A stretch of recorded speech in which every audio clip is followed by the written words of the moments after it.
So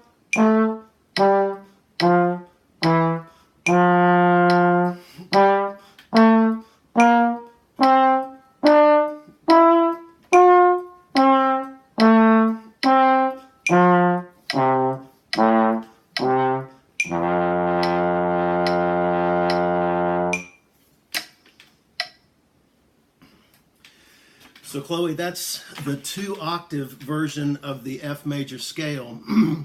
And as you know, I like to try to practice so that I know what I'm working on when I'm practicing. And this is really a case of getting a lot more than just one benefit out of an exercise. I told you there's a difference between playing a scale in a key and playing in the key and staying in that key no matter what order the notes are in. And that's why I like this way to do it. Of course, you have this option.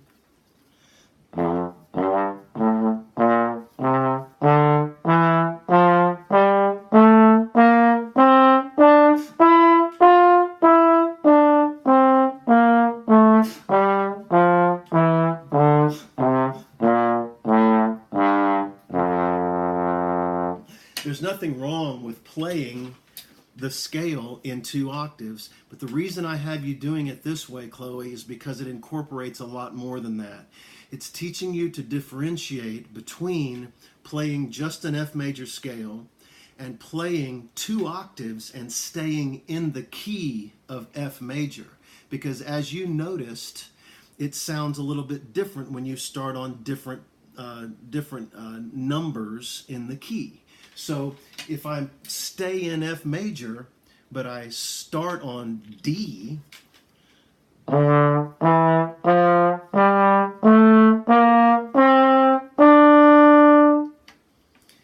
it doesn't sound like I'm playing a major scale. And so that's what you're picking up on. But you are playing in the key of F major because you are obeying the key signature. You're in the key of F major, and so the only thing that you have is the B flat. So anyway, that's the difference. Also, you're working on range incrementally. It's a lot different to pick up your horn and you say you don't have very much time, and so you just play a few notes and you get your face a little bit warmed up, but suddenly you're going to play from a low F all the way up 2 octaves to a high F.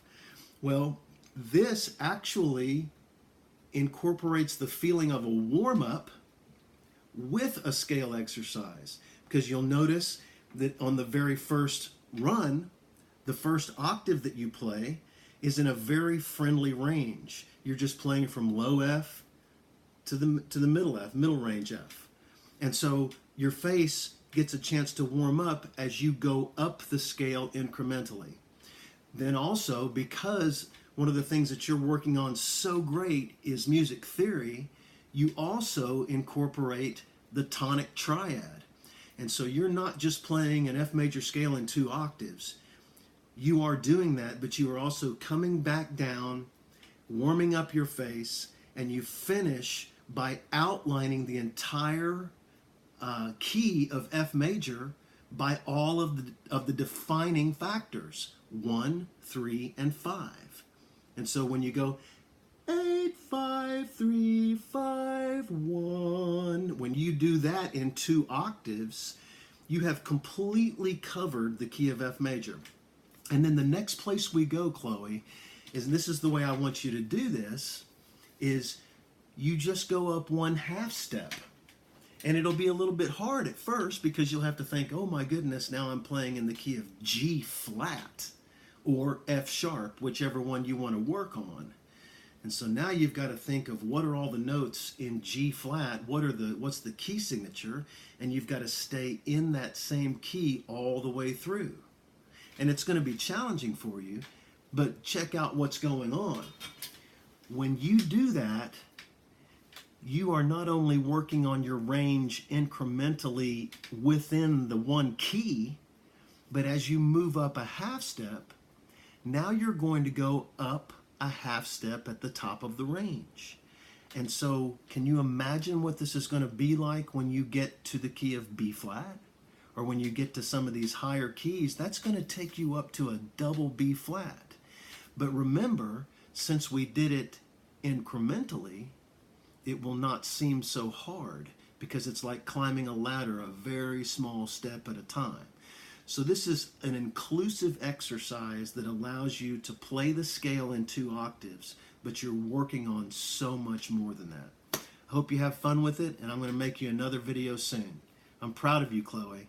I was proud of you before we started, and you've done a great job. Keep up the good work.